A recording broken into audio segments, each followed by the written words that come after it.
దేవునికి స్తోత్రములు. మీ అందరికీ నా వందనములు. ఈరోజు దేవుని వాగ్దానము. మేలుతో నీ హృదయమును తృప్తిపరచుచున్నాడు. కీర్తనల గ్రంథము 103 అధ్యాయం 5వ వచనము.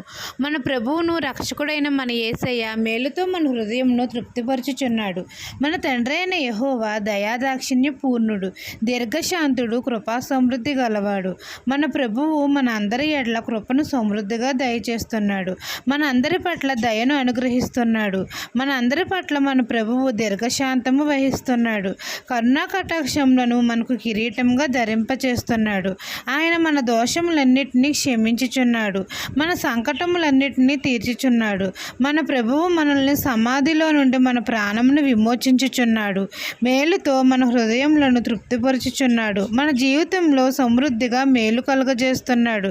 పక్షిరాజు యవ్వనము వలె మనము యవ్వనము క్రొత్తదగునట్లు చేయుచున్నాడు. అనేకమైన మేలులతో మన హృదయాలను తృప్తిపరుస్తున్నాడు. ఈ దిన వాగ్దానం నా జీవితంలో నెరవేరాలని కోరుకుంటూ దేవుని సువార్త పరిచర్యలో మీ సహోదరి. ఆమెన్.